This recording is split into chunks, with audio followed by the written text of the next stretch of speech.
O să facem un upgrade la acest Dell Vostro 3471.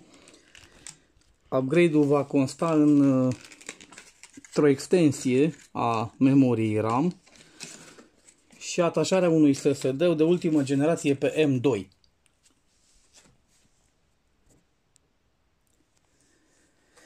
Începem cu RAM-ul.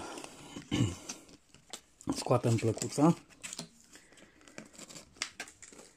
Încercăm să îmbunătățim ceea ce se mai poate îmbunătăți. E o memorie de la KingMax.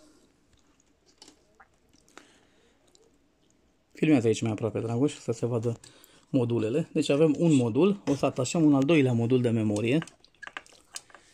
Un al doilea modul de memorie, sper să-l putem băga din prima. Așa, stai puțin să se vadă, trebuie să facă un click. Trebuie să facă un mic click. Un mic click. Puțin, să auzim click-ul. Poziția lui este asta. Are un degajament la jumătate. Puțin. Pune-l pe stop până reușesc eu să-l bag. Pe stop. Pune un pic pauză. Da, am reușit să introduc memoria RAM. Vom monta înapoi în ordinea în care am demontat DVD writer-ul. Apoi hard disk-ul clasic pe SATA de 1 TB și la final vom atașa această piesă care este un SSD pe M2. Are un slot dedicat undeva în zona asta. Se poate vedea. Îl vom atașa și pe acesta și calculatorul este gata pentru instalarea Windows-ului.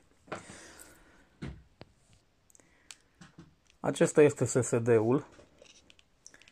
O piesă foarte mică, 250 de GB, efectiv cât un stick de memorie.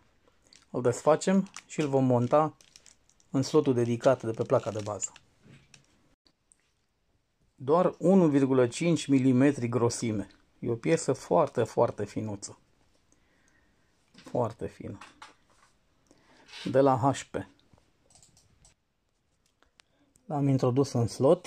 Acum să vedem cum putem să-i punem siguranța. Se apasă pe el pur și simplu și acest cui albastru de plastic trebuie să intre în găurica asta. O să opresc filmarea ca să-l pot monta, securiza. Cam așa arată. În cele din urmă, asigurat. Vom pune înapoi panoul frontal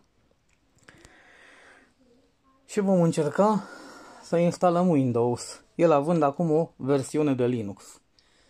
Linux Ubuntu.